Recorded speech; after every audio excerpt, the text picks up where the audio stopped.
Toronto's 6 frontrunners for mayor, facing off all together in the first major televised debate. For real talk on real issues, impacting real people.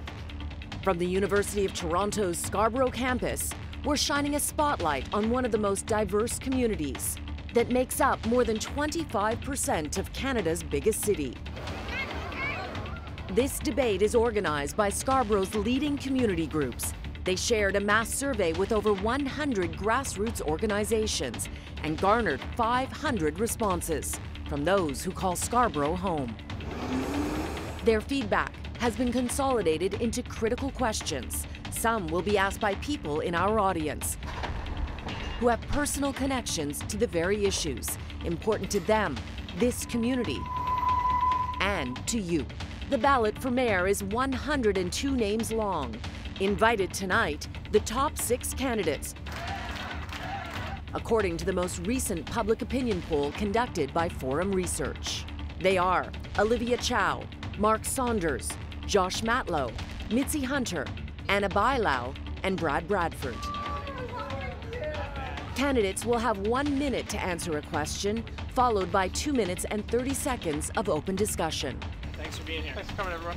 This sound means time's up.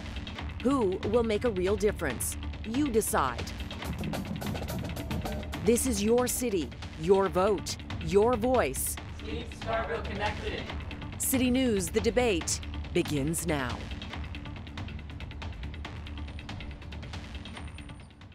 Good evening, I'm Cynthia Mulligan. Welcome to all of you. We are very excited to be part of this debate that will be held at a crucial point in this city, a healthy debate, and we are looking forward to it. This is an unexpected election, and the future mayor of Toronto will face critical issues that have become a crisis for many in this city and impact Toronto as a whole. While our focus is on Scarborough this evening, the questions we will be debating have an impact and are relevant right across Toronto. Violence, mental health, transit, affordable housing. These are just some of the issues that we will be discussing at length this evening. Now, we have done a random draw that has determined the order in which our candidates stand and the order in which they will take many of their questions. Now, they have been told the focus, the topics that we will be discussing, but they have not been told the actual questions. Candidates, are you ready? Good luck to you all. Our very first question comes from the audience, who is a Scarborough resident. Thank you very much for being here with us tonight. Thank you. John Ramdeen, board member of the Scarborough Community Renewal Organization and the Scarborough Walk of Fame, and a longtime resident of Scarborough Highland Creek. My question for you this evening is, what is your overall vision for the Toronto of the future? And how will the inner suburbs, Scarborough in particular, which has over 25% of the Toronto community, is often ignored and underfunded, fit within your vision? Thank you. So each candidate has 1 minute to answer the question. We're going to start with Josh Matlow. You get 1 minute starting now. Thank you for that question.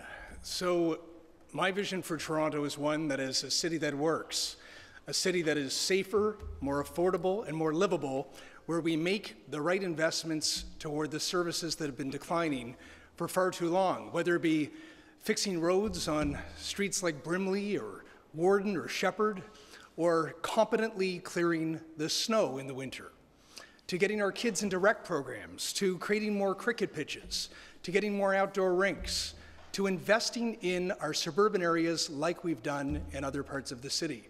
And I just don't accept that, whether it be city services or when Doug Ford doesn't fulfill his promise to put $1 billion towards health care here in Scarborough, when we have 25% of the population, 1% of health hospital donations, that's not acceptable. If you need somebody to fight for Scarborough like I do for the entire city, I look forward to being your mayor. Thank you very much. Olivia Chow, your minute. My vision for Toronto is one of a caring, affordable, and safe city. In Scarborough, I will be a champion because for too long, there hadn't been the kind of service that Scarborough residents deserve. Whether it is the cricket pitches, the libraries, community centers, the child care centers, the skating rink, the pool, you name it. And even with the cuts, which I think one should not accept on TTC, the cuts impact on Scarborough the most because the service is hurt most. So I'll be the champion. It don't need a one-size-fits-all approach from the city, and I will work together with you to build a city that's affordable and safe and caring, where everyone belongs. Thank you. Right on time. Mitzi Hunter, you have 1 minute. Thank you. So I'm from Scarborough. I grew up here, and you know, my parents, when they came to Canada, they both work hard. My dad, he was in construction, he had transport trucks. My mom worked in manufacturing. You ever heard the saying, you work your back off? That was my mom. She actually literally had to have back surgery. And they made that sacrifice so my brothers and I could have a better life in this country. I'm running to be the mayor of Toronto so that we have a city that works for everyone everywhere in this city. That young people who grow up in Toronto will be able to afford to live here, wherever they live. And that means we make investments and we fix transit, we fix housing and the services that people rely on in our city. And I am proposing a city that we invest in our critical infrastructure, like building the North York Scarborough subway extension along Shepherd Avenue from Downsview to McCowan and Shepherd, the Eglinton East LRT, so we connect this university where I attended to rapid transit. So my vision is a Toronto that works for everyone, and that includes Scarborough. Thank you. Brad Bradford, 1 minute. Well, thanks very much. My name is Brad Bradford. It's nice to meet you. I appreciate you taking the time to be here tonight. My vision for the city, my vision for Scarborough is one that is affordable, one that is safer, and one that's easier to get around. You know, people often forget that Scarborough is in fact 1/3 of the city of Toronto. And I hear from folks in Scarborough all the time, they don't necessarily feel like they get 1/3 of city council's attention. It has never been more expensive to live in this city. You know, the biggest bills that you're paying every month, your rent, your mortgage, those things keep going up. We need to fight for affordability for young families like mine, for new Canadians who are stepping off the plane at Pearson, for seniors who want to age in their community. We need to make our neighborhoods safer so that people can enjoy a high quality of life. And we need to end the gridlock that has ground this city to a halt. It doesn't matter if you are taking transit, or you are driving, or you are walking, or you are riding, you need to be able to get to where you're going. Those are the basic things that I'm going to take care of as your mayor. Thank you. Thank you. Mark Saunders. Great, and thank you so much for that question. And congratulations, I believe you said you received an award of some sort. Fantastic. My vision is simple. Most people leave where they're coming from, because this is a city of immigrants, to live the Canadian dream, to get a place to live, to have a decent paying job, to have a family, and hopefully to start a small business. Government's responsibility is to create that environment to make that happen. When we first moved to Canada, my parents emigrated from Jamaica to here, I had two older sisters, and one of them lived in Scarborough. And I spent many a summer in Scarborough. It was very diverse. There's a lot of people, but not a lot of infrastructure or anything. And we fast forward today, 40 some odd years later, it's the same. It's very diverse. When I talk to people in the neighborhoods, I hear the same thing. Their tax dollars are not being spent equally. If we are going to be an inclusive city, we have to make sure the government is spending the money equally, especially to the communities that are in the most need. That's what I want to happen, and that's what I want to happen when I'm chosen to be your mayor. Thank you. Thank you. Anna Bailo. Thank you. I want to make sure that we have a city that has services that are working, that housing that we can afford, that I can make life easier and more affordable for the people of Toronto, and including the residents of Scarborough. When I arrived at Leadership 15, I felt a sense of opportunity, and it was a feeling that I've never felt again in my life. And that is the feeling I want every resident, every 15-year-old in Scarborough to feel. And the way that we do that is by having services that work. Restore the services on the TTC, making sure that we fund and build the Eglinton East LRT, making sure that we build housing in mixed communities, that, you know, all that development that is happening on the Golden Mile, that we actually get good, affordable housing in there and community services in there, that we bring jobs to Scarborough. As a city, I will make sure that the Scarborough Civic Center is redeveloped and revitalized, and we bring city jobs in there, and that we make sure that people are listened to, the people of Scarborough are listened to and are at the table. Thank you very much. Now we're going to have questions that I construed with my colleague Mark McAllister.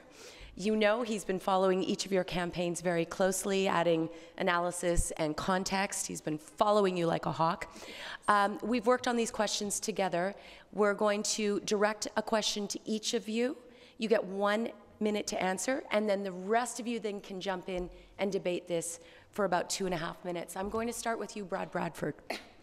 We're going to talk about the strong mayor powers, which have been newly introduced by Premier Doug Ford when John Tory was the mayor. You have indicated that you are very open to using them. Your other colleagues here, some have said they won't use them at all, others very sparingly. Are you worried that you can't build consensus amongst council members? Is that why you are seem to be more open to using them than others? I'm open to getting things done for the people of Toronto, and I think that's important when we're talking about an affordability crisis, when we're talking about a housing crisis, when we're talking about transit here in Scarborough, which has been debated and delayed for decades. You know, we're going to have a challenge with the Scarborough RT now because there has been so much delay, deferral, endless debate on transit here in Scarborough. And yet, the folks of Scarborough and the people of Toronto expect local government to move forward on the priorities, whether that is housing or transit or the infrastructure that supports growth. So being a strong mayor is about someone who's not afraid to make a decision. The joke at City Hall is the best way to get reelected is to do nothing at all.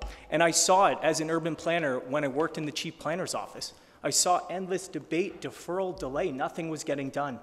When I'm the mayor, I will usher in a new era of accountability with mayor's mandate letters to stand up publicly and transparently and make sure that Torontonians are getting value for their money and we're delivering on the priorities that matter most to you.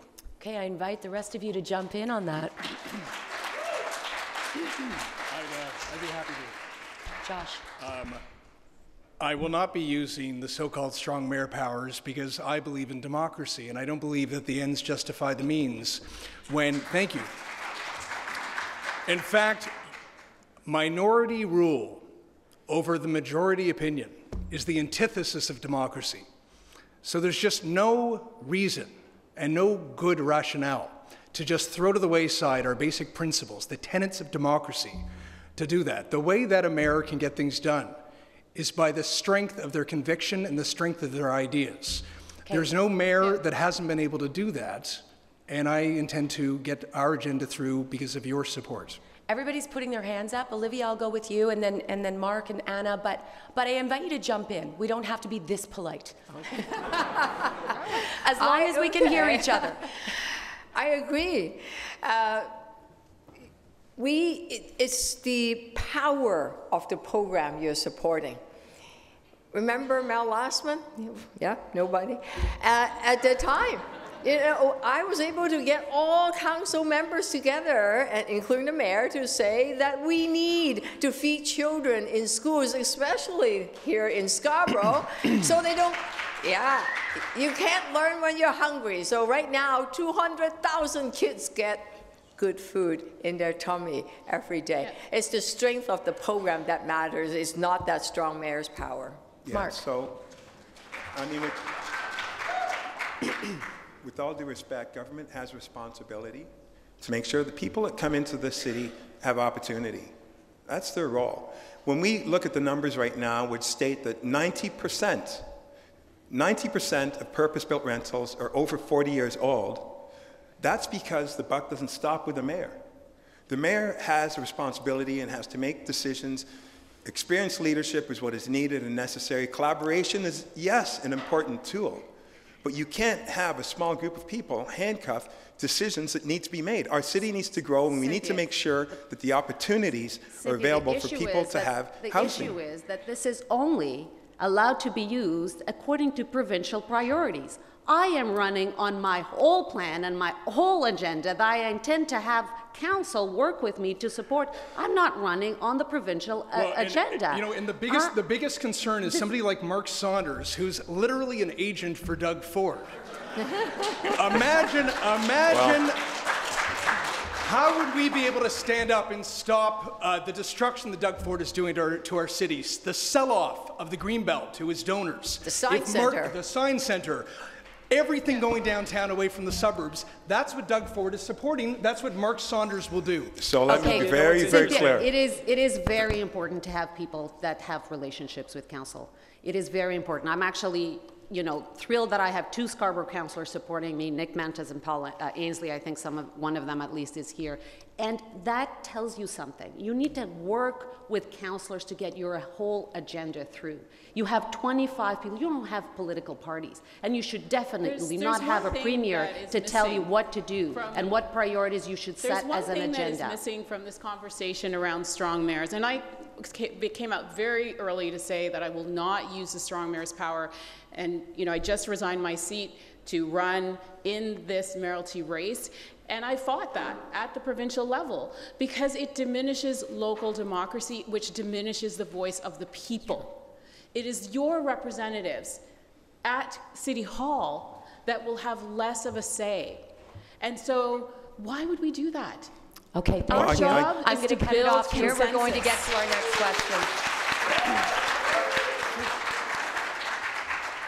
Our next question comes from the audience. Thank you for being here. Thank you. I'm short. Hi, everybody. I'm Suman Roy with Feed Scarborough. Our organization feeds 7,500 people in the community every week. My question, thank you. My question is, very recently, the City of Toronto has declared homelessness as an emergency. In South Scarborough, a person living on minimum wage, living in a one-bedroom apartment, basement apartment, has only $1.81 left per day to eat food, use transit. We know what transit costs. And average rent in Toronto is $3,000 in today's date per month. What are you going to do to make it actually affordable for our people? Thank you very much. A very important question. Olivia Chow, we'll start with you and then we'll go down the line. You each have 1 minute to answer. Olivia. I hear you. Yesterday, one of my volunteer, Dahlia, said after she just finished, graduated from university, and after she paid her rent, she has hardly any money left. And by the end of the month, close to about now, fruits and vegetables and even canned soup is a luxury, and that is not right. So what I would do is to actually tackle the problem by building affordable housing. 25,000 units of rent-controlled housing, and at least 30% of them are affordable. That is a start, but immediately, some of those people need shelters. So 1,000 units of rent geared to income housing so that they don't pay so much onto rent and nothing left by the end of the day. Thank you. Mitzi Hunter. Thank you, Suman, for all of the work that you and your team and volunteers do on behalf of Feed Scarborough. And the reality is that 25% increase from the Daily Bread Food Bank is the food bank reality here in our community. And recently I was at the Delta Hotel, and it's no longer being used as a hotel. It is a shelter. Temporarily, and there are 450 people who live there, most of whom are seniors. We have to turn this around, and the number one need is for more affordable housing more quickly, and that is something that I have a plan. I know you've seen this plan. I have a plan to build more affordable housing more quickly by unlocking city lands. And it's important that we know that we can do this and that we can have new solutions to address the problems that we face. Because if we don't do this, then people will be hungry, kids will be hungry. And in my plan, I also want to make sure that through our community programs. Thank We are you. increasing our nutrition programs in schools as well, so kids don't go to school hungry. Thank you. Brad Bradford. Thanks very much, Suman, for the question. Thanks for the work that you do with Feed Scarborough. I understand that your food bank visits have tripled in 2022.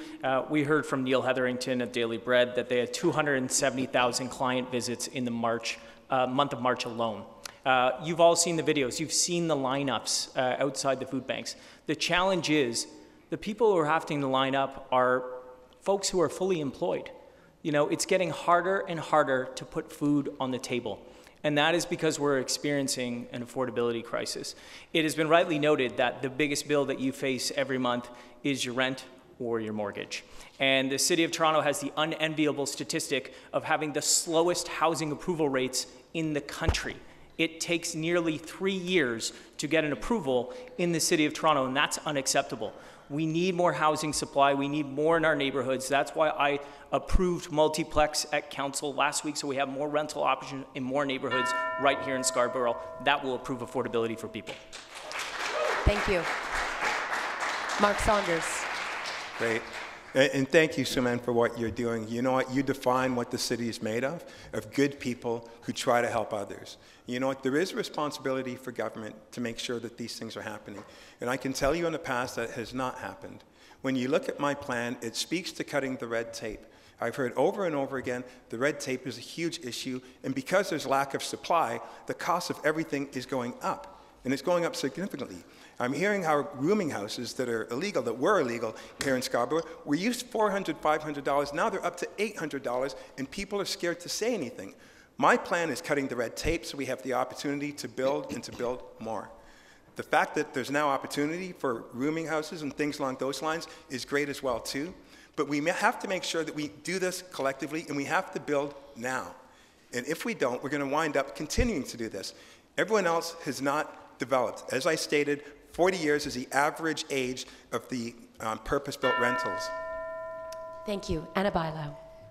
Thank you so much for your, the work that you do. My goal is to put you out of business. That is the goal that I have. But in the meantime, I need to support, as mayor, the good work that you do, and that's why my plan will create a $2 million extra on the Community Partnerships and Investment Fund, and have a dedicated stream for organizations that support food security. We also need to make sure that we're preventing others from falling into homeless. So making sure that the rent bank is triple the amount that it is right now, I will be doing that. I'll also be creating a unit to make sure that we prevent renovictions and help with the renovictions. I also have a fund to help our shelters as well. But, as it was said, and everybody agrees, housing is the solution. Supportive housing, affordable housing. That is why, as mayor, I will double the number of modular supportive housing, which is a construction that happens quicker, that I did it in my community, 4 apartments in 6 months in the middle of a pandemic, and that now has supports as well, and more affordable housing. Thank you. All right, now my question. And Mark Saunders, let's get this out of the way. Josh Matlow hinted at your relationship or perceived relationship with Doug Ford. You do seem to be the Premier's chosen candidate. Now, he likes to use the word efficiencies, and so do you. In the last budget process, there was a $1.5 billion hole. You have said you would help close that gap with efficiencies. Can you tell me exactly where you could find $1.5 billion worth of efficiencies? So thank you for that question. And let's talk about exactly what's going on right now. There are a lot of things that are up on the board. We have 72 projects that are on the board and absolutely no accountability for it. When I get into the office, the first thing I'm going to do is look at the budget, look where everything has been spent, what is it doing, and how is it being spent. Time after time, I've seen projects that have been just put into place without any consultation that have negative results. Making sure we spend the money properly is what's key and proper. So in certain areas of the city, the bike lanes are diminishing small businesses. Small businesses right now are the backbone to the start of our economy, and if we don't understand how we spend our money properly, then we're going to go downhill. Number two, when we talk about putting things in place that aren't working, When I knock on doors, I'm hearing from people time after time. We have tried to talk to City Hall. They have not listened. That's where the frustration is. If we're going to get it right, we have to make sure that the dollar is spent to maximize value for each citizen and not just people that are in specific areas. How on earth does that balance the budget? From anything that I just heard, I didn't hear a specific It's not only that solution. does it not balance the budget, but it's also, why can't you look at the budget now? You know, I've looked at the budget. Because, and, no, you know, and we have to come up, you know, we're running to be the mayor of the city. We have to come up with real solutions to address the concerns that people are facing each and every day. You know, the people in Scarborough, you know, they don't want to see costs go up. Ford does not get to decide who is the mayor. You do. People has the power to do it. Cynthia, that power belongs to you, not every to year, Premier Doug Ford. Every year we've found efficiencies. The City of Toronto is a big corporation, and of course there's always space for efficiencies. There's always new technology coming through. There's always efficiencies. $1.5 billion? Anybody that really aspires to be mayor of the city cannot come to this table and say that we'll find $1.5 billion of efficiencies without cutting serious services and important services so in the what city. we have to do, here's the reality, because I got asked. Mark, nothing that you said was actually real or helpful. You know, it Doug was absolutely wrong. No, it's true, though. I'll it's true. speak there. Rhetoric does not pay the bills. It doesn't help. It doesn't actually protect our city. You know, Doug Ford and Rob Ford did a core service review. They couldn't find all those gravy trains that you talk about. It wasn't Let's be real. very clear. Let's be very clear. The city will not be able to survive on its own.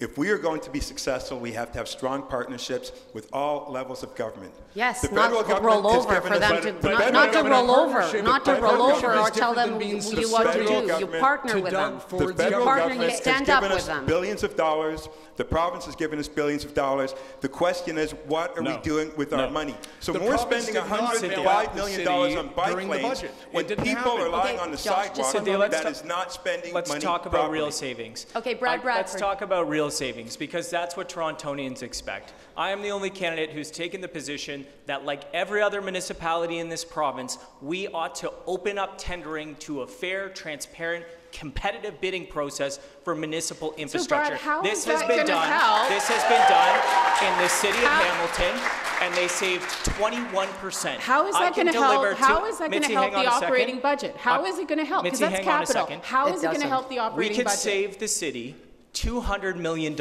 a year with a fair and transparent and competitive bidding process. And folks at home, you should be asking these candidates on this stage these numbers why are not they true. wouldn't Let support the that. daughter of a construction worker explain the planner in the ivory tower what actually union actually means. You know what? My dad almost died on a construction site. I know the power of have health and safety on a construction site. Sure. I know the power of having apprenticeships and training and opportunities. I know the power of having a fair wage. And I know the power when something like that happens, what it means for a working family in our city. Okay, with all due respect, Bradford, I'll let you have 10 no seconds to wrap this up. Like that. With Brad, all 10 seconds. There are savings like that, because we have seen since Bill 66 was passed, which allowed municipalities to do this. You can look at the city of Hamilton, 21% savings. You can look at the region of Waterloo, double-digit savings. I think taxpayers here in Toronto deserve those kind of savings. I will save the city $200 million a year, at least, with an open and transparent, competitive bidding process for municipal infrastructure. Everybody should be doing it. It is irresponsible not to. And that's time. Thank you. Okay, thank you very much. Let's go back to our audience member. Thank you so much. Thank you. Hello, everyone. My name is Khadija. I am the Vice President External at the Scarborough Campus Student Union here at the University of Toronto Scarborough. I am here today to represent over 17,000 students attending this campus. It is my goal to ensure their inclusion in political discussions, as they are often an overlooked demographic. Students are increasingly facing difficulties in affording basic necessities such as groceries, rent, and tuition fees due to rising costs, but are also disproportionately hit by barriers in transportation. There's a pressing concern of transit in Scarborough. The ongoing fare increases, which now stand at $3.35, place a significant burden on students and low-income earners who heavily depend on public transportation to access both educational and employment opportunities amid the retirement of the SRT, the delayed subway construction, and the frequent service cuts. What are your plans to tackle this issue once you assume office? Thank you.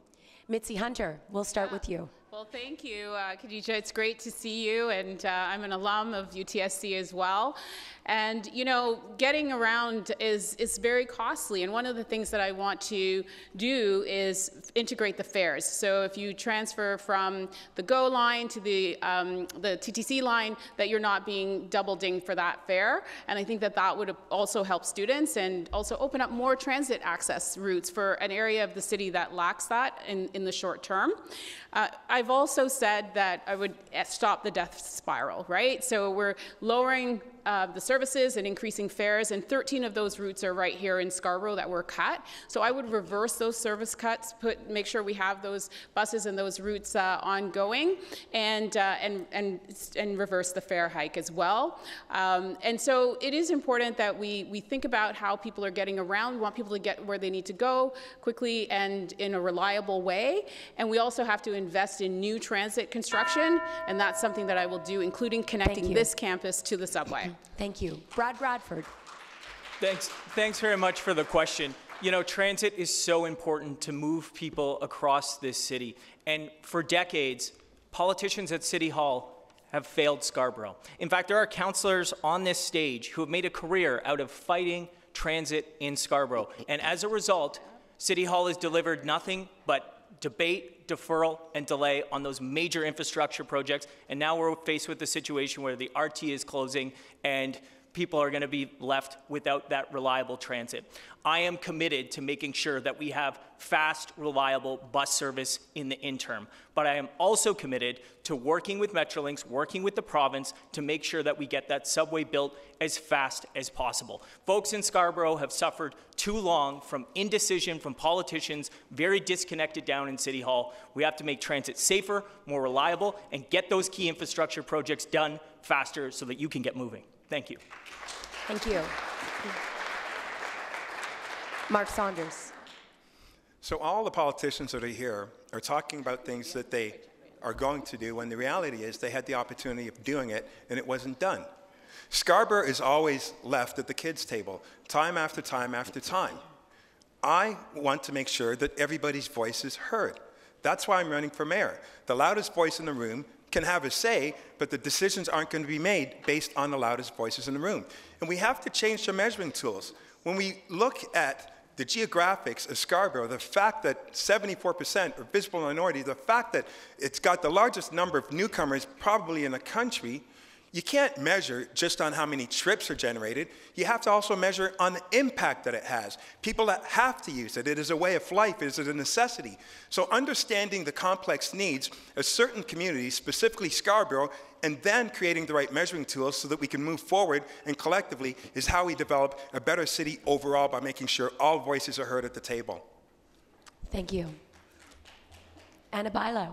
Deja, thank you for your question. I am a councillor that is very proud to have always supported and listened to the residents of Scarborough and always supported the Scarborough subway for 12 years. And to make sure that I'm going to be working as mayor with the province to have it delivered. But in the meantime, there's a lot that we need to do. We need to restore the services on those bus routes that were cut. We need to make sure that that BRT gets built, and I will accelerate it as mayor. But I will also reduce the fares on the SRT replacement bus for $2. At least the BRT is constructed. That is at least the least we can do for the delay that is being caused as well. I will make sure as well that the province is coming to the table to deliver on that BRT. It is part of that commitment, and we need to make sure that they do as well.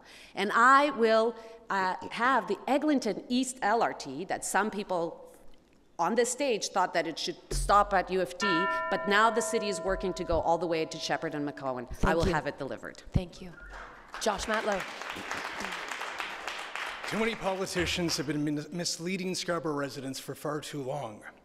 there have been delays to building transit for Scarborough because there was a network. Excuse me. I remember you supporting the ORT, Mitzi, before you ran for office. The reality is, there was an ORT plan that was planned for Scarborough, a network for Scarborough. Then there was a plan for a 3-stop subway. Then it turned into a 1-stop subway. Then it went back to a 3-stop subway. And then they promised you that the day that the RT went down, the subway would be ready for you. And now we've got 7 years on a bus. Now, I've been advocating for the busway on the RT, and I'm going to get it done so there can be rapid transit, at least on the bus, during the construction period. I'm going to get the Eglinton East LRT done. I'm going to expand Shepherd all the way to Nielsen. And the Eglinton East LRT is going to get right up to Malvern. We're also going to have a network of trails. Meadoway connecting down to the West Scarborough Rail Path. Thank you. Thank you. Thank you. Olivia Chow. To the Scarborough students, every time you tap your Pesto card, remember who gave you the fare increase. Mr. Budget Guy, Brad Bradford here, and the majority of City Council voted for a fare increase and then cut the service. And the services that are cut in TDC, mostly impact on the bus routes in Scarborough. That is unfair. That is not just. I will reverse that cut immediately, because if more people come back to take the TDC, then TDC would get a bit more funding, right? And of course, we need to build that busway so that it would save, on the RT line, it would save people 20 minutes each day. That's 2 hours a week that you can have with your friends, study a bit more, or just hang out. And thank you. That is what we need to do.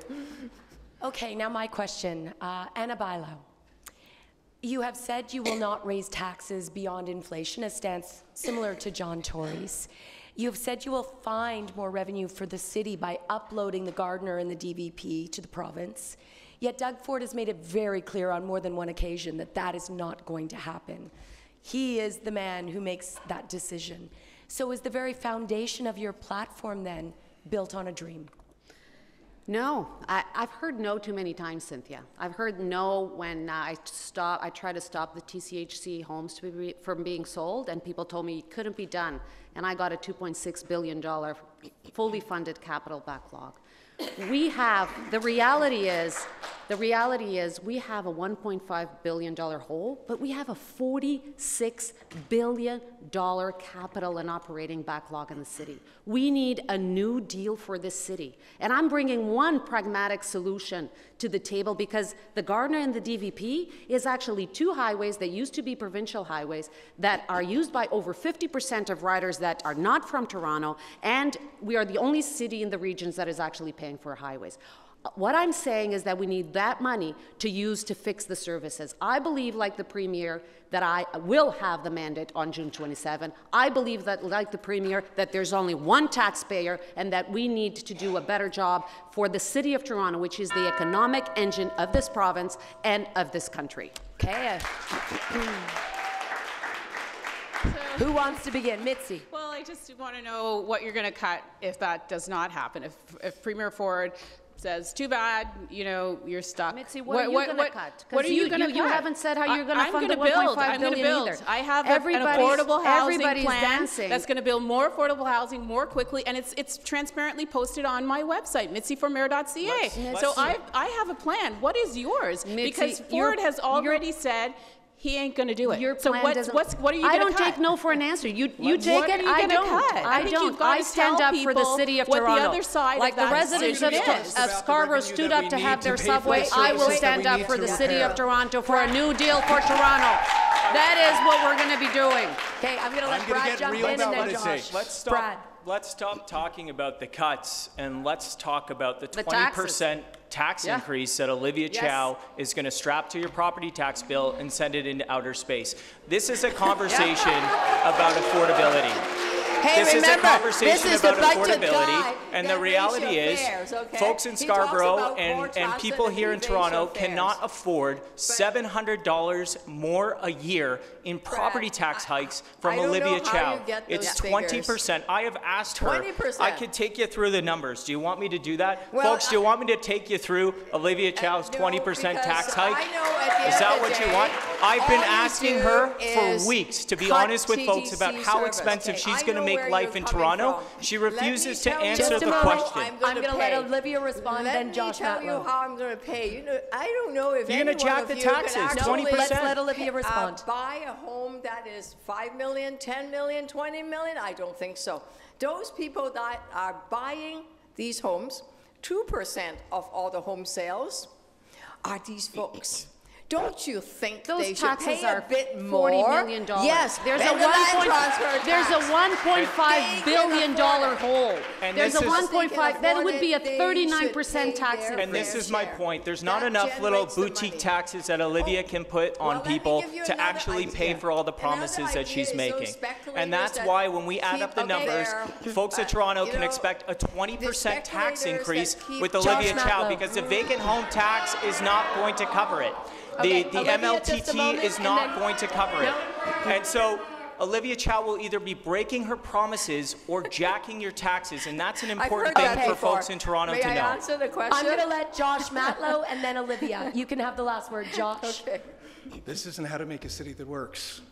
Like it isn't real. It isn't real. I mean, the only thing that we really have to be focusing on is how to fix our problems rather than just screaming about the problems. Okay. Or each other. And may I just add, the way to do it is just to be honest, not after the election, but right now. We need to have at least a moderate tax increase to be able to pay for the things that are broken.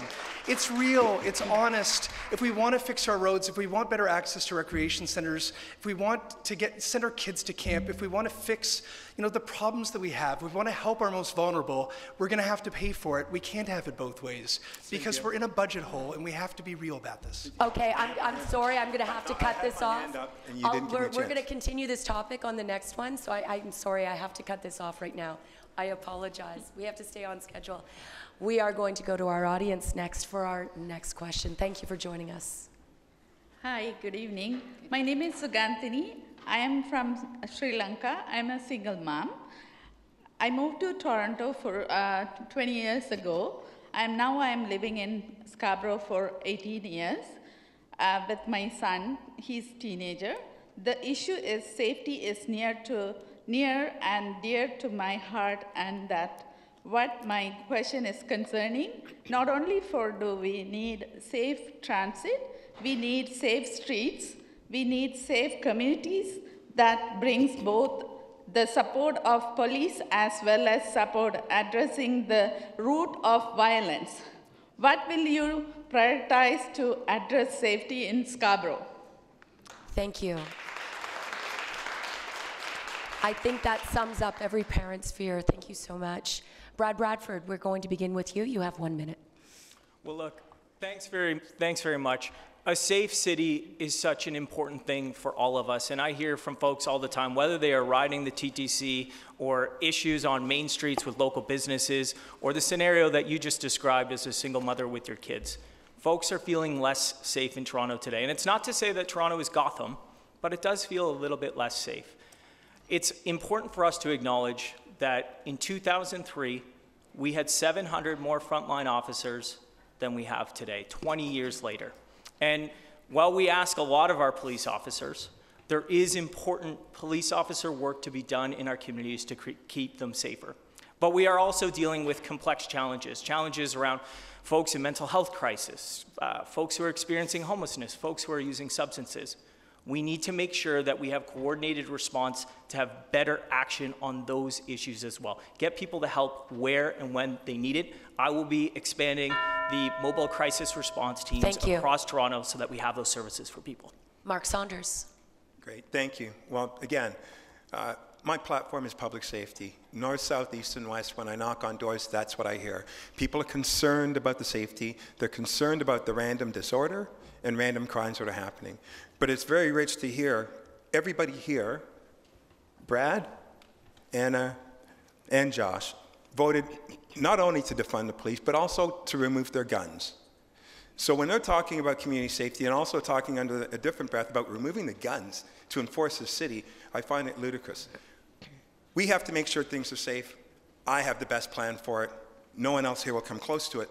But it's not just about boots on the ground in law enforcement. It's about dealing with people that live with mental health. And I spoke to it at great detail.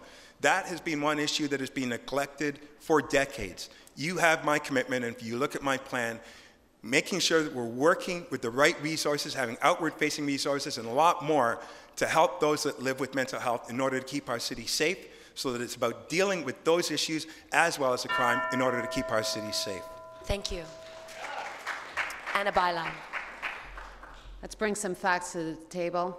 I didn't vote to defund the police. I believe in a well-funded and a well-trained police service, one that is actually going to be able to expand their neighborhood program, one that is going to be able to reduce the wait times in 911. But at the same time, I also believe that we need to expand the Toronto Community Crisis Response Unit to cover 100% of the city.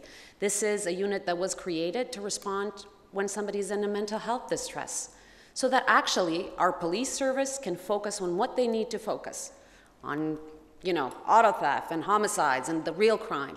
Mental health is not a crime. We need to have other services to make sure that we respond to that. That is why I believe that we need the Toronto Community Crisis Service. I also believe that we need more Toronto mobile mental health outreach. What we're seeing in our subways, what we're seeing in our services is a symptom of what is happening in the city. We need to have that available as well. This is not either or, we need both. Josh Matlow. The police are good at what they do, but they should be the last resort when it comes to an individual with the potential violence who's going through crisis on our transit system or elsewhere. We need trained professionals who know how to de-escalate those individuals to prevent a tragedy from happening. I also have been advocating for years successfully to open youth spaces throughout our city. I believe in the Roots of Youth Violence report by Alvin Curling and Roy McMurtry. I want to implement those goals at the city level. I want to ensure that we have spaces and supports in our communities to make sure that our kids have real options to go down the right path, because if they're healthy and safe, our community is healthy and safe. I have a plan to do it. I have a way to pay for it. That will be our focus, to focus on the root causes of violence while we have a rapid response team on the TTC and in our communities and schools to support our kids who are going through trauma and to protect our community. Thank you. You came in under time. Well, I also want to improve safety on our roads. If you design... And now you're done. Olivia. I'll get back to you. Olivia Chow. I attended a vigil of a young man that was killed in the Keele Street subway. And the mom walked into the station, we all went in, and we all heard the cries. And you can remember it. It was painful, heartbreaking. And I don't wish it on any mothers who lose a 16-year-old son. In the depth of that suffering, she said to us that we need to take better care of each other so people don't get into that crisis situation and kill. That is why you're hearing on this stage people saying that we need to increase the crisis community service.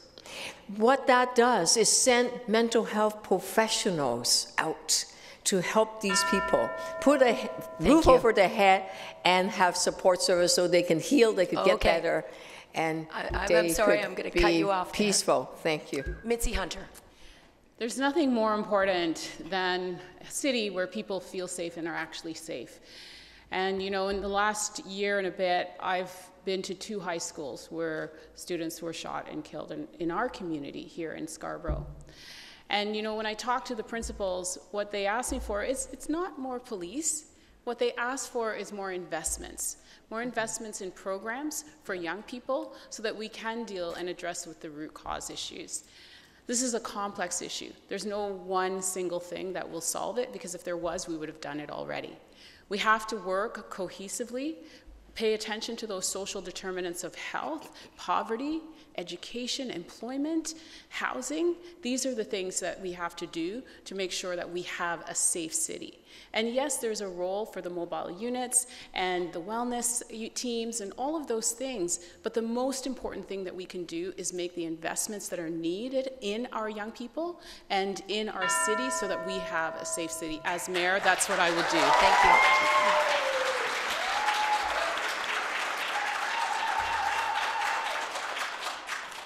All right, Olivia Chow, this one's for you. We hinted at it in the last debate that got rather heated, so I expect the same on this, but let's talk about taxes.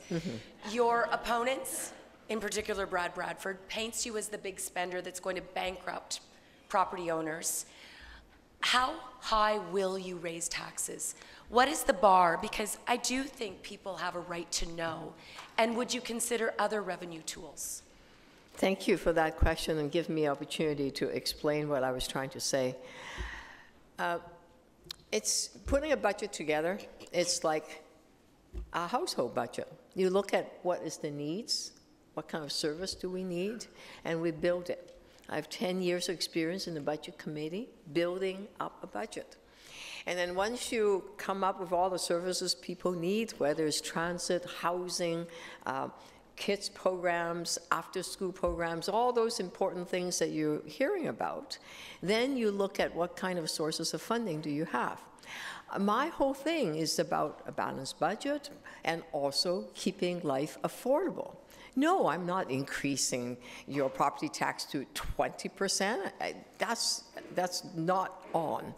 But what I would do, on top of that big luxury home tax that I talked about, is I will also look at those empty spots in the city where speculators leave their place empty and be able to get $45 million out of that vacancy tax. Okay. But respectfully, Olivia, you just spent a minute of people's time. You spent a minute dodging like a professional politician, but you did not answer the question. Cynthia asked you very clearly, how high are you going to raise Torontonians' taxes? How expensive are you going to make it to live in this city? And you spent a minute. No, let me answer and you didn't answer the question. How much money do you think the federal and the provincial government will give to the city? We don't know because we haven't started negotiating. So be honest with your campaign promises. Well, you're probably not going to be the best negotiator, that's for sure. Respectfully, she didn't answer the question. If I could get one word in there. It's a very fair question to ask. We need to be able to hear you. Okay. So, Mark, I'll Thank let you. you take the floor for a moment. Olivia already answered the question. She said, I am ready to tax. Full stop. She is ready to tax. She's excited. So her number, who knows what it's going to be, but it's going to be incredibly high. That is just who Olivia is. If you follow her past history, I'll tell you, no money's going to go to the police. Just approved a In 2005, 7.5% she would not even support raising anything to help the police. So Olivia, just answer the question. So why was Reginald Tull? What? 7% increase. So. Why does Reginald Tull refuse entrance into this debate? Why? I'm a candidate. We're there. Reginald Tull, we're here to talk. Okay. All well, right. Cynthia, last council supported a 7% plus tax increase, and that was, I believe, Mr. Bradford supported that, voted for it. That's what you call a tax increase. Is above the rate of inflation, right? It's 7% tax increase. He voted for it. So then, there you go, Olivia. Are you committing to inflationary property tax increases? One at a time, Are you committing please. to inflationary property tax increases, or are you going to respond to the 20% property tax hike that is outlined in your platform on your website right now? Josh Matlow. Again, just to come back to reality for a moment, and I apologize to say it that way, but I really like, if we actually look at like, for example, 2% on the property tax, what that comes to is $67 per homeowner a year. That's $5.55 per month. That's like a fraction of what most of us pay for Netflix, right? Like a sandwich. So in reality, if we do want to improve... Sandwich. Cheap sandwich some places, yeah. So, you know. I love it when you get along. No. It would be less expensive than the sandwich that Mark had at the Stag and Dough at Doug Ford's party. But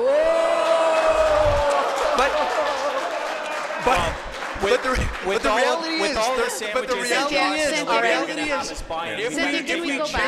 if we genuinely want to actually improve services and infrastructure and make our lives more workable in Toronto, we're going to have to invest in that. And the thing is, anyone who gets elected is going to have to do that. I'm just being upfront with you about that reality. And it's just it's not. I'm so sorry. I have to cut this because true. we're well over time. Because I'd like to go city's back broke. to our audience for member for a question. Hello there. Sean Allen, interim president of Scarborough Business Association, born in Scarborough, raised in Scarborough, live in Scarborough, Matrix Mortgage, head office in Scarborough. For the past 6 years, even through COVID, John Tory made himself available to Scarborough residents by attending various Scarborough events, including the annual Mayor's Lunch held by the SBA. The Residential Construction Council of Ontario had a debate that was scheduled for 6:30 tonight, but once they realized how organized Scarborough was, they elected to move their debate to 12 o'clock, which many of you were there. And that just goes to show the resolve of the Scarborough voters, so cheers to all of you in the room.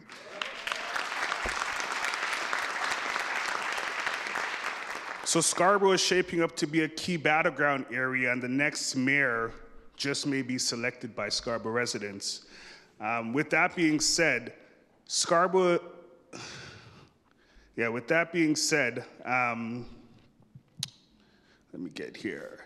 A Scarborough developer owns 6 strip plazas and wants to tear them down and build condominiums, and at least 50 businesses will be lost.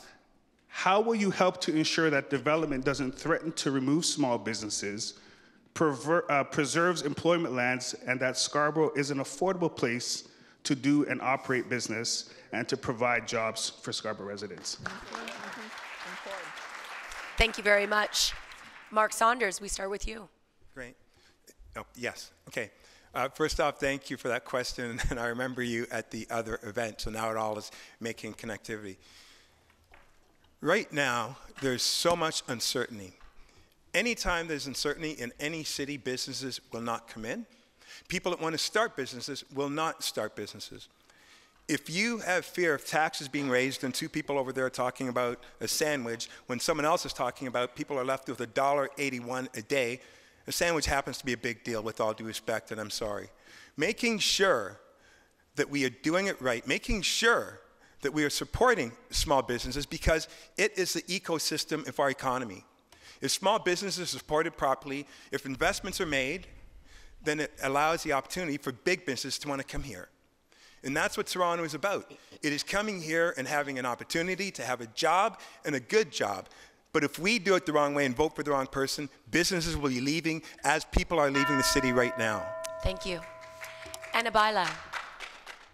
Bringing jobs to Scarborough is important, and as mayor, I will accelerate the revitalization of the Scarborough Civic Centre and bring city jobs as well. But every opportunity like you talked about, when there's those big plazas being developed, we do have the power as a city to make sure that small businesses are part of the conversation as well. I've had that happen in my community. I had a plaza that was developed, that we were able to actually phase it out to make sure that the community never lost the small businesses, and actually created spaces adequately and appropriate for the businesses that were needed in the community. So planning, zoning, and having the community voices at the table is essential. Those new residents will support the small business. We need to create the environment and making sure that we have the conditions for them to succeed as well, bringing more jobs and bringing the planning as well. Josh Matlow. Whether it be the redevelopment that's planned for Kingston Road and Scarborough Southwest, or the redevelopment of Malvern Town Centre, that both serves as a place for business, but also it's a community hub. It's a place for seniors and local residents to come together. It acts like the town square, similar to Scarborough Town Centre. And we need to make sure that we preserve those businesses and those spaces for people to come together. The way that I'm going to be doing things is different than what Doug Ford does, which it's just about every development needs to be approved. My view is, let's plan a community. Let's make sure that we have businesses that can survive, housing, affordable housing, services, infrastructure, playgrounds, parks, a community that can meet the needs of the existing residents, but also support the new residents moving into the community. We've got to do better. Scarborough is facing pressure, and we want to make sure that it's affordable and livable for every resident here. Thank you. Olivia Chow.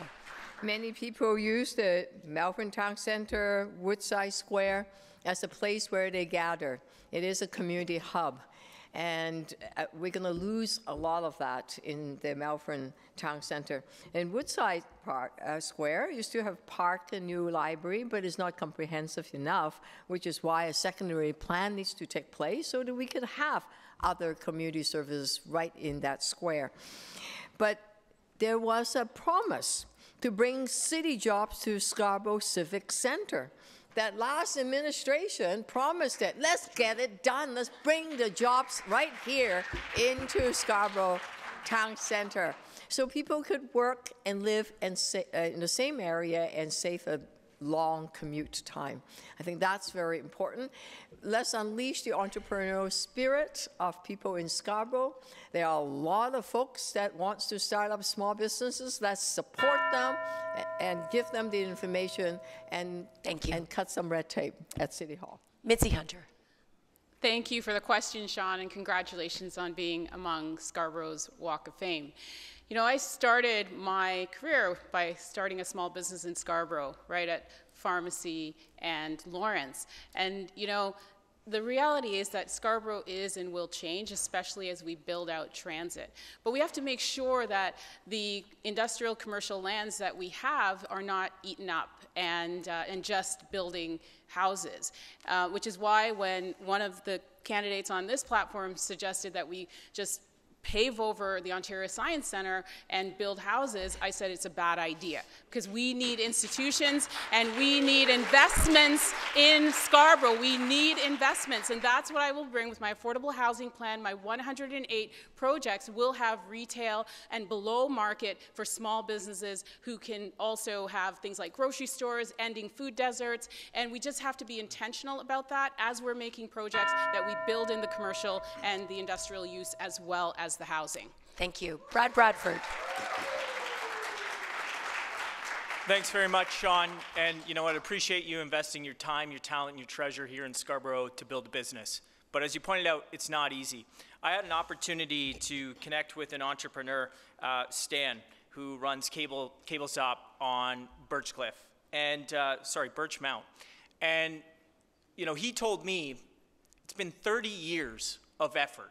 30 years of government bureaucracy making it harder and harder to get ahead. And despite all of that bureaucracy and all of those challenges, he employs hundreds of people. He has built a business for 30 years, and now he is a philanthropist here investing in SHN and raising money for the hospital.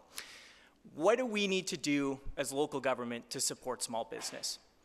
I worked with the province to create a small business subtax class so that we stop taxing the strip malls and the mom and pop shops on Main Street at the same rate as downtown office towers. That was a 15% reduction in property taxes for small business instead of Olivia Chow's 20% property tax hike. That's real. Josh Matlow, I'm going to put you on the hot seat now. Please do. Let's talk about Premier Doug Ford. Okay, let's do that. He has a lot of power. Yes. He's proven he's not afraid to use it. Look at when he downsized Toronto City Council. I remember that. He has said he does not want a lefty elected. I'm pretty sure he was talking about you. How would you deal with him? You've taken a very combative measure here against him. You say he bullies Toronto. You have threatened to work against him and try and get him unelected if you win. So how would you work with him when he controls the power and the purse strings? I would respectfully suggest that it's up to Doug Ford to demonstrate that he can work with us. You know, What I've witnessed is that the go along to get along approach with Doug Ford has just rolled Toronto over. I mean, the reality is we haven't had better investment in the operating costs of transit. He hasn't dealt with social housing. He didn't bail out our budget. He's made Toronto poorer than we were before he was elected. In other words, it hasn't been successful. He hasn't invested in the city, but he bullies us. You know, I think that our waterfront should remain public. I believe that the Science Center should remain in Thorncliffe Park and Flemington Park. I believe that the Greenbelt should be a gift to our kids rather than Doug Ford's donors. And if Doug Ford demonstrates the maturity and the care for our city to work with us, yes, I will roll up my sleeves and be there to get results. But he needs to demonstrate that he can, and if he won't, yes, I'm going to do whatever I can to get a better government that will care about this city, and we're going to fight for that. The floor is open. We are stronger together. We need to come together and say to Mr. Ford, no, you cannot bully us. We are the citizens, whether it's in Scarborough, all across Toronto. Together, we can push back and say that you need to pay your bills. You can't just say that you care about the city of Toronto. He needs to pay for the garden and the DVP? Was that what she's saying now, that Doug Ford needs to pay for the garden? Let's let Anna speak for a moment, Olivia, please. It sounds to me that I heard Olivia Chow saying that Doug Ford needs to pay his bills, like the garden and the DVP. I agree with you. But the one that will be able to get the deal, that hasn't spent a career built just in opposition, is me. I can work with the other orders of government in a pragmatic way, in a sensible way, working with council, bringing council together to make sure that we get a fair deal for the city of Toronto. Whether we like this or not, Mitzi Hunter. whether we like this or not. 5 years, I have sat across the aisle from Doug Ford, gone toe-to-toe with him on many, many issues, including getting progress on projects that we both agree on, like the Scarborough subway extension, like the investments that we need to make in our hospitals here and in other aspects. He hasn't delivered that. It's in the queue, right? It is in the queue, and He's it is going to get built. It is going to get built. Scarborough Healthcare. One of the things that I was able to do here as the NPP at this institution, in fact, is ask the question: why don't we have a medical school here in Scarborough? And to see that project go through and to be approved, and in 2028 we will have the Scarborough Medical Academy, and so we can get things done. But you know, it's not about waiting for another level of government to solve the problems. And that's where I disagree with some of my colleagues here on the stage. We have to be proactive, and we have to be, the Mayor of Toronto has to be the strongest advocate for this city, and to make sure that we get things done on behalf of the people of Toronto. I will say this again. Do the mics work or no? I'll say this again. I have lived in this city for 40 years. I have delivered public service to the city for 40 years. I love this city. I represent this city, and I will stand as the strongest advocate for this city. There's this thing called the City of Toronto Act. So when you want to know why houses aren't being built, right over there at the very end, this gentleman has a problem arguing with himself. You have to have relationships in order to build things, in order to represent the newcomers that are coming in here, and in order to do this right. Well, Olivia, you're just going to tax everybody, so we know your scheme. But the bottom line is this. We have to work with all levels of government because city cannot afford it. And if we don't work, and if we can't account for what we're paying for first, and then explaining what we need to get help, we are going to fail. But we don't work for other levels of government. We work for the people of Toronto. That's who we work for, is the people of this city, not for a government that has installed you as mayor. I'm sorry, did not hear what I said. Time's up. I'm so sorry. We need to get to our last audience question of the evening. Good evening. My name is Rhoda Potter, and I'm a longtime resident of Scarborough. Love Scarborough. I also represent our Scarborough United Neighborhoods, a new group that is coming together in Scarborough to improve our situation. My question to all of you tonight is, given the pace of development that we're experiencing and the impact on our communities, what is your plan to ensure the city's budget is balanced And the residents of Scarborough have access to the wealth of services, supports, and infrastructure that Scarborough communities need to thrive. Thank you. Anna.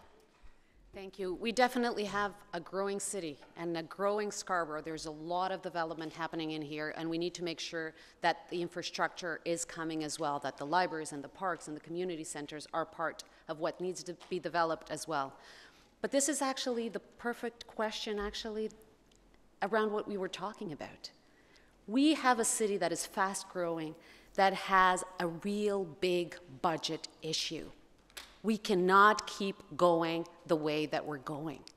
And the question is, we are not, the answer is not taxing our way out of this, because you can't. You can't tax your way out of this. And you cannot find cuts just out of this. So the question that we need answers, and I'll give it to you, is who from these candidates is going to be the best person with the most experience to negotiate, to be across Doug Ford and the Prime Minister to negotiate for a new deal for the City of Toronto. That is Anna Bailão. Josh Matlow. As I said earlier, the way to deal with bullies is not to simply capitulate or do whatever they want you to do. And I believe that I'm going to be strongly situated to be able to argue for a better deal for Toronto, because both Doug Ford and I are going to have to arrive at a place where we can work together on our priorities if he's willing to behave that way. But he knows that he's going to have to work with us rather than demand us to just do whatever he wants or roll over us. And that's going to be my approach. I think you need to go in as a strong mayor because you're coming from a place of strength rather than the legislation that he gave you. And ultimately, when it comes to Scarborough, there is such a small percentage of the arts funding, for example, that comes to Scarborough versus the downtown. When it comes to the state of the roads, the state of the services, childcare, Scarborough needs better. And I'm going to deliver that. When it comes to investments in transit, I have a plan that's actually realistic versus some of the rhetoric that you've heard beside me. I'm going to get that done because I care about delivering it. Okay. Olivia. There is going to be a lot of projects happening in Scarborough, and the best contract that we could sign has something called community benefits. What is that? That means that in order for you to build an LRT, for example, you will have to hire some of the young people in the neighborhood and teach them so they can be apprentices. So that we would create jobs, local jobs, and help the community. We did that in Regent Park. 500 young people got new jobs, and the budget is balanced because that comes from the private sector that is helping to build infrastructure.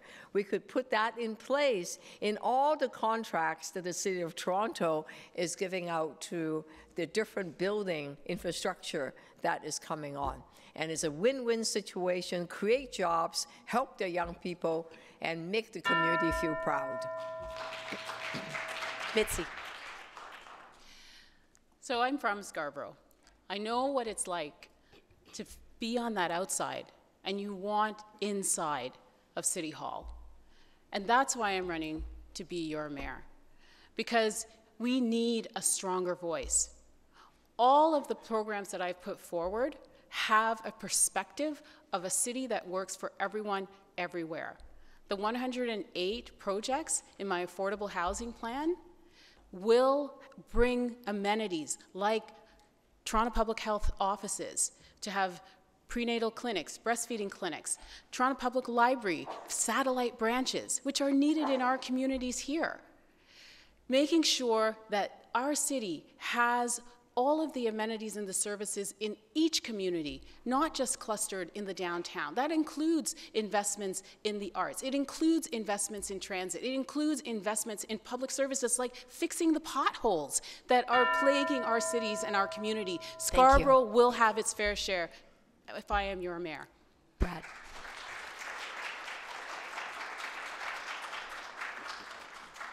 Thanks very much for the question, and I'm going to try and actually answer the question.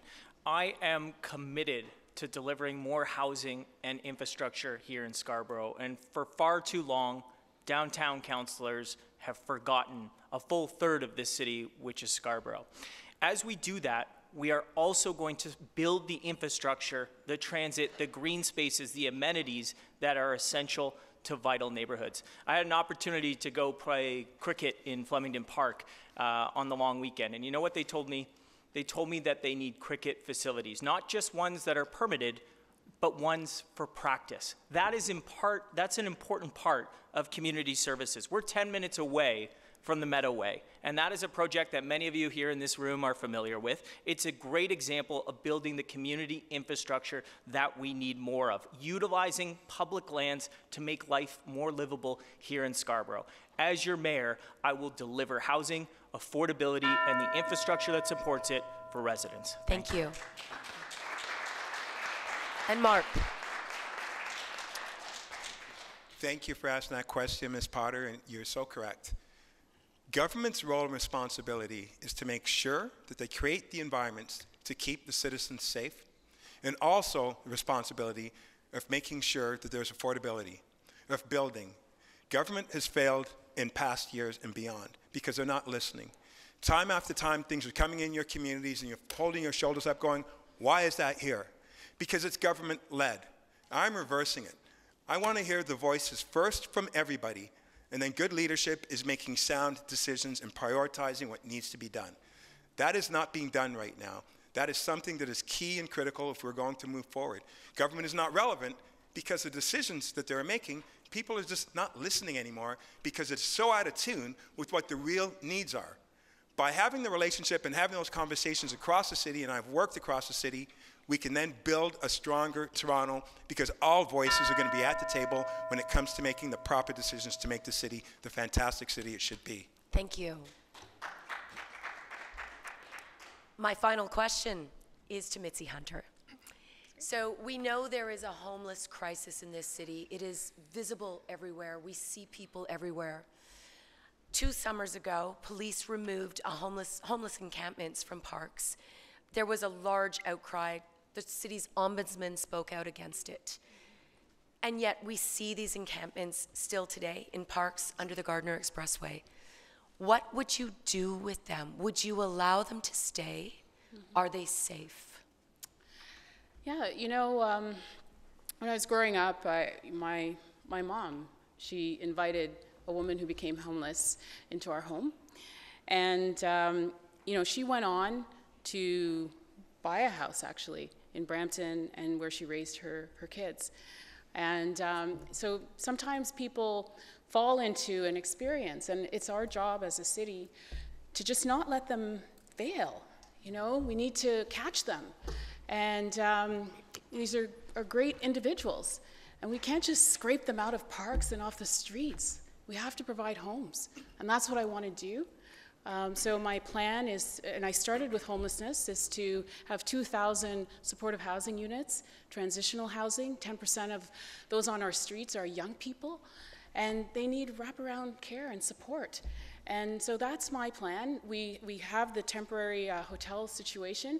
I'd like to have 400 more shelter beds so that we can transition people into permanent housing and just make sure that we are a city that, you know, keeps people safe and housed and well. This is now our final debate, and I'm going to have to cut you off for time, and then we'll start our closing remarks, which you'll have 1 minute for. I agree with Mitzi, that we need supportive housing, but immediately we need to help those that are just become homeless. And one way is to have a respite center and an access center 24/7, so they have a place to take a shower, to get a meal, and get counseling, maybe get their IDs, and then get referred to a shelter. And then, of course, right now the shelter is full. You see people in TTC and libraries and all over our streets. We need to immediately take 1,000 folks out of the shelter through a rent supplement program to increase a little bit of their rent so they could actually afford to rent an apartment. And yes, wraparound services are very important so we can keep them housed. That is what we need to do together right now to deal with the homelessness crisis. I'm going to let Josh and then Mark Saunders speak. Tents are obviously not the answer to homelessness, but you know, when the former mayor and some senior staff would refer to what they were doing when there was a violent and inhumane action, the way that they were removed. It was unacceptable. We shouldn't be treating our own citizens that way. They were told that they were going to be moving to safe indoor spaces. That was the narrative. But the homeless who were in the parks were telling us clearly that they didn't feel safe in those indoor spaces. The capacity was a challenge, but also the environments were unsafe for them. We need to address that head on. Yes, it's a Band-Aid approach to have shelters, but they need to be humane places for people, so they choose to go to there. And we also need, yes, of course we need, RET supplements and a clear pathway to reliable housing for people so that they can have a life that can be lifted up rather than remain on the streets. Mark Saunders. Yeah, thank you. So the cause of homelessness right now is because of lack of action from City Hall.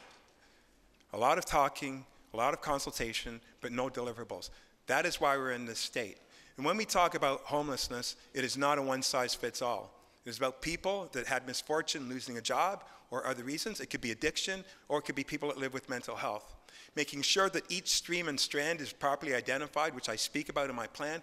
Making sure that there are outward-facing resources that aren't there right now. We need to have more of that. Making sure we're spending our money properly to make sure that we have the answers and the solutions to those things. But last but not least, I do speak about having that 24-hour, 7-a-day opportunity to look after all of those other strands. But the encampments cannot stay, and the hotels cannot stay. Yeah. We're in our final 30 seconds, just so you know. I'll just add, encampments are not healthy, are not safe for anyone. We need to aim for better and for more for our residents of Toronto, and that is why my plan includes support for shelters and supports for actually a model that I've created when I had an encampment that actually brings people inside using supportive organizations and nonprofit organizations and our staff. Brad. Yeah, I would say shelters are not the answer. Our shelters are perpetually full, and we can't have people living in parks. It's not fair for those vulnerable people. It's not safe. That's why I built 59 supportive housing units in East York with wraparound services, working with the province, working with the federal government, and of course the city providing the land. That is the answer. You got to give folks a dignity of a roof over their head. I'm so sorry. We are out of time. It is now time for our closing remarks. Each candidate gets 1 minute. We have randomly chosen the order, and Anna Bailau, you are up first. Wow. Thank you. Thank you so much to the organizing committee. Thank you, Cynthia, for your moderator.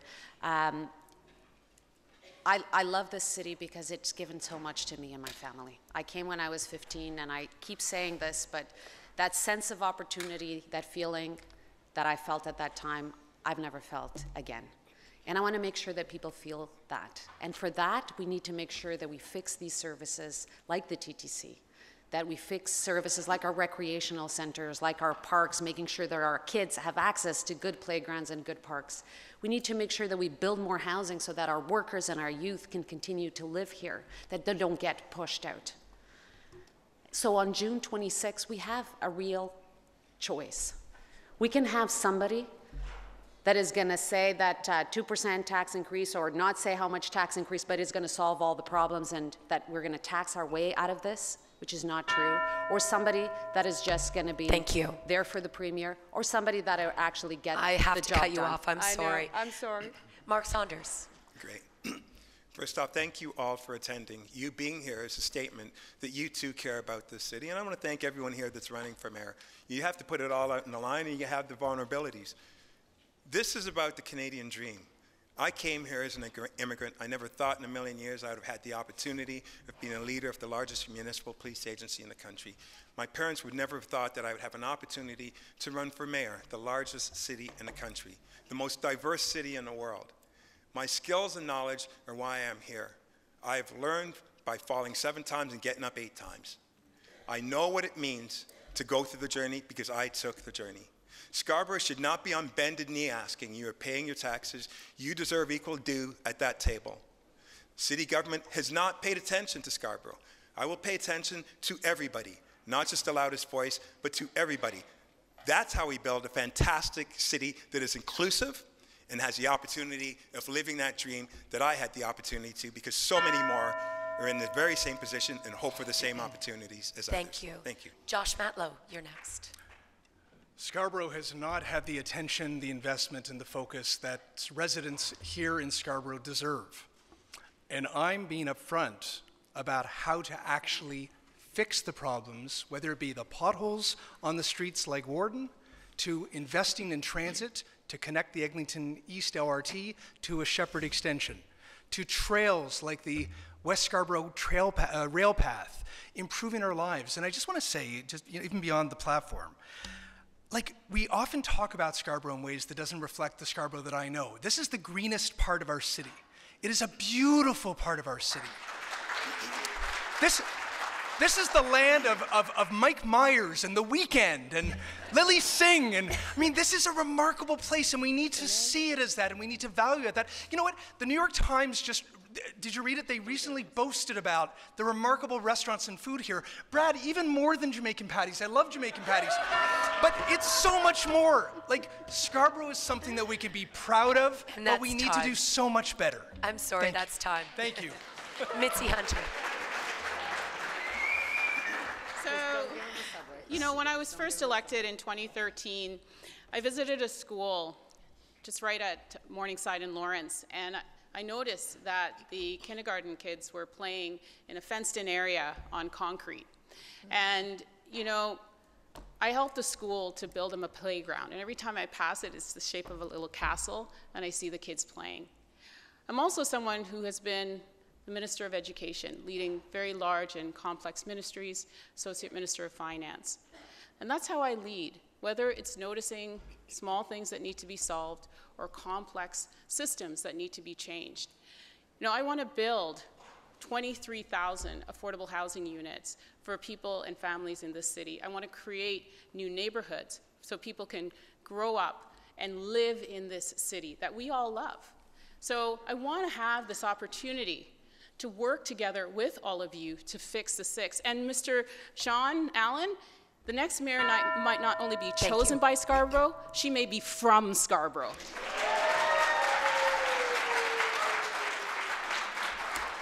Brad Bradford. Well, thanks very much, Cynthia, and thank you to all of the organizations for hosting us here in Scarborough tonight. As an East Ender myself, I love being out here. I might grab a Patty King on the way home and just scratch the itch there. Listen, I'm an urban planner by training. You know, I worked in the chief planner's office at the City of Toronto. We're talking about affordability. We're talking about housing. Those are the challenges facing so many families here in the city. I know how to fix that. For too long, the walls of City Hall have been better at stalling rather than supporting fresh thinking, the thinking and the innovation that is going to drive our city forward. And yesterday's leaders who built the status quo are not going to have the answers to tomorrow's challenges. That's why I want to be your mayor. Generational change, a fresh perspective, somebody who is not afraid to make a decision and move us forward on the issues that matter more. After decades of delay, it's time for less talk and more action. If you want affordability and safer communities, vote Brad Bradford June 26th. Olivia. Scarborough residents, I want you to know I get it. Like many of you, I immigrated to Canada when I was 13 with my mom and dad. My dad had mental health issues, can't work, but my mom, with one job and a hotel maid, were able to feed the kids and still pay the rent in St. Jamestown. And for too long, Scarborough residents have been ignored. City Hall have told you to wait. You feel stuck. I get it, because tenants are stuck waiting for affordable housing. Transit users are stuck waiting for reliable, fast, and safe transit. Families are stuck on some waiting list for childcare or Parks and Rec program. With me as your mayor, you will not wait any longer. The time for change is now. Together, let's build a city that is caring, affordable, and safe, where everyone feels they belong. Thank you very much. Thank you to all the candidates. That concludes our evening. I hope that you have walked away here with a better understanding of who you would like to vote for. City News will have full election coverage on all our platforms on election night. In the meantime, you can watch Mark McAllister, who is sitting right over here, for his analysis and his context every day through the campaign. I must thank the organizers of this debate. They've done a great job. Scarborough Community Renewal Organization, the Scarborough Business Association, Scarborough United Neighborhoods, and the Scarborough Civic Action Network. Thank you so very much. Thank you all for joining us here today. Thank you. Thank you, Cynthia.